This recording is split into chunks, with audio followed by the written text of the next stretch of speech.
Welcome back. We got the 55 back in the garage. Finally time to do something in here, do something with it. It's been a year, I think, since I've done anything really with the 55, at least on camera. You may have seen the update video we just did. I kind of went over some of the things that I did do and where we're at with it. So as I mentioned in that video, the next one you'd see, this video will be about the 55. We plan to do a whole lot of cleanup. So as you may or may not remember, this is an all original 1955 Ford Customline, 22,000 original miles. It still has the original air in the tires. So I don't want to change a whole lot. And the paint is actually in pretty good condition.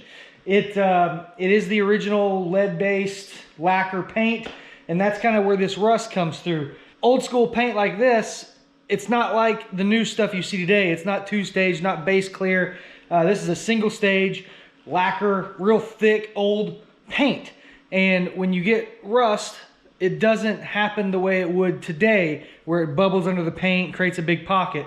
It actually will kind of spider web. And let me flip the camera here. So as you can see, it comes through in like cracks. And luckily enough, this is clean. You can clean this up. Now don't get me wrong, it is not going to be absolutely factory finish perfect, but you know, especially down here where it's a little heavier. But most of this will all clean up and we'll be able to polish and shine, especially up here. We're going to do this side, the passenger side, on camera.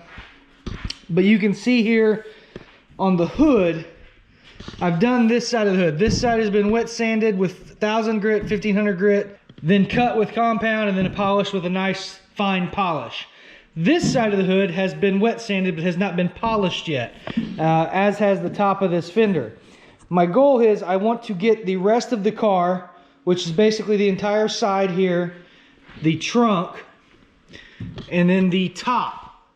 I want to get all that wet sanded, and then we're gonna, you know, cut and buff, and we're gonna make it look pretty good. So the driver's side I've already done. The driver's side was definitely worse, but as you can see, it definitely cleaned up quite a bit.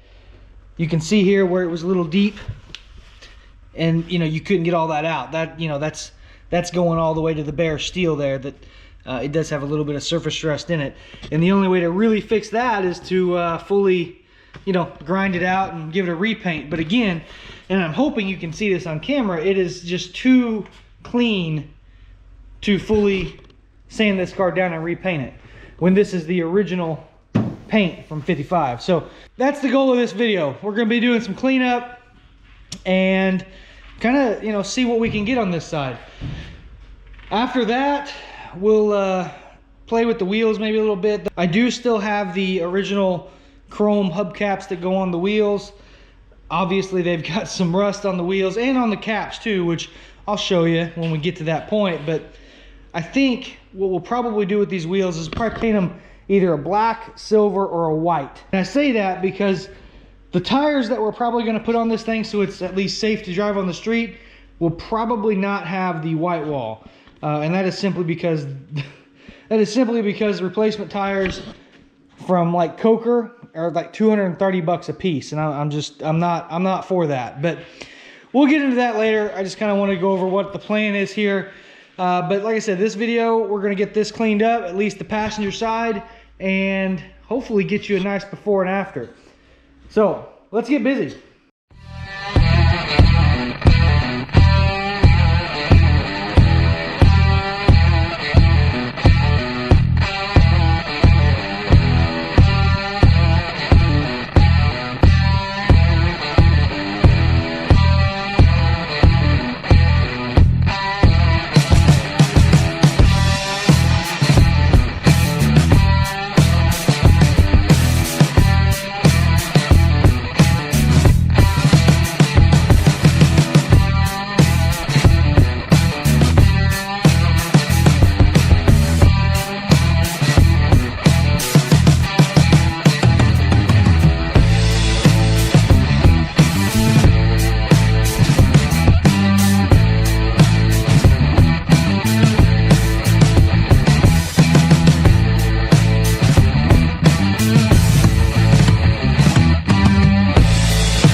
Okay, so this entire passenger side has now been wet sanded. I did use a DA with an interface pad. As you can see, just a 3M interface pad, hook and loop style. If you're looking at doing something like this, I highly recommend that you're careful. On the driver's side, I actually did that by hand just to get a feel for paint thickness, you know, how easy it was going to come off, things like that. Once I got a good feel there, I was comfortable to go ahead and use the DA. Obviously, your vehicle may or may not be different. I don't know. I did use 1500 grit on the majority of the passenger side, but I did use 1000 grit on some of the heavier contaminated areas near the bottom. But as you can see, it came out pretty good.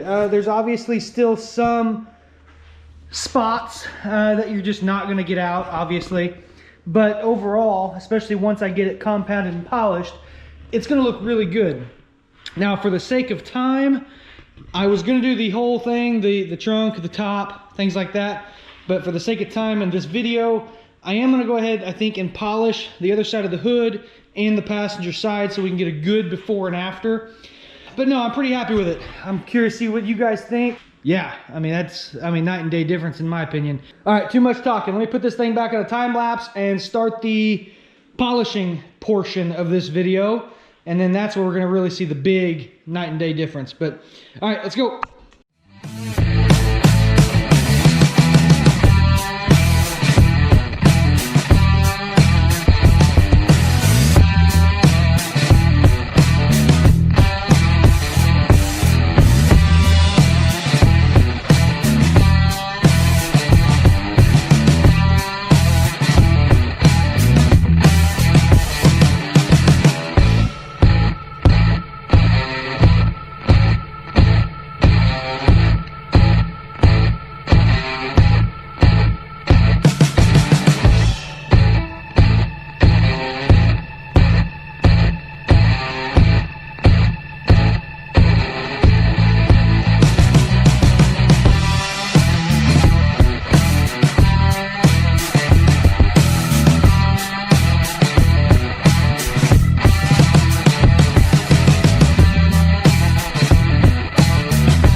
So as you can see from the different attire, it has been a few days since I first started this video. It's a lot of work to wet sand and polish and buff a car. It takes some time and it can wear you out. So as you just saw, we finished the polish. I did use this stuff, which is Adams Polishes, one-step polish. Has some ceramic properties. It's good stuff. On the other side of the car, I actually used a compound and then a polish. But on this side, I decided to see what the one-step would do. I've had really good luck with it whenever I'm doing some paint corrections on some customers' cars. So I figured I'll just give it a go on this old lacquer paint and see what happens. And in all honesty, I think I like it better. It leaves a nice coating, some protection on top, and it gives it a really good shine, especially when you consider the paint is 65 years old. So let me flip this around so you can get a better look. Okay, I actually did the other side of the hood off camera, and for the purpose of this video, we started on this side. I know I said in the beginning that we was going to get it all done, and I'm going to. All I have left is the roof and the trunk, and I'm going to do that off camera. There's no reason to watch me do that part, but as you can see, it's got a pretty good shine. The paint's not perfect. I don't want you to sit here and think it is, because it's not. You can see, it kind of, there's some of the original primer there, but overall, very, very happy with the results. The fact that it's original paint is huge. And I mean, like I said, if you get up there real close and look, you can see some of the imperfections in the paint. But unless you want to repaint it, and in my opinion, with this car, lose value, you can't. I mean, I couldn't have asked for a better result. So let me play some before and afters, and I'll get right back to you.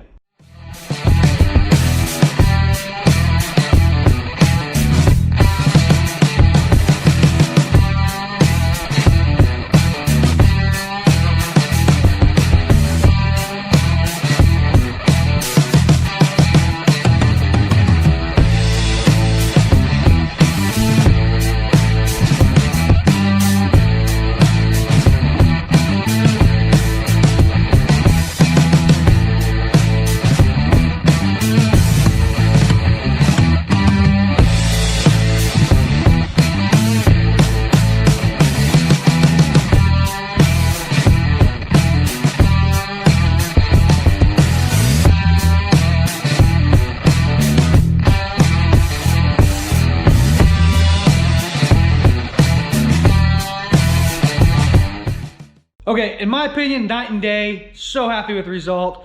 But that's gonna do it for this video. When I come back, we will, I don't know if we'll be doing the 55 on the next video or not. It does need tires, it needs the brakes adjusted, just some odds and ends there. But overall, this car, you know, it ain't going anywhere anytime soon. So I'm not sure if this will be the next video or we're gonna go back to the S10. The S10, I gotta pull the valve covers off, pull the rockers off.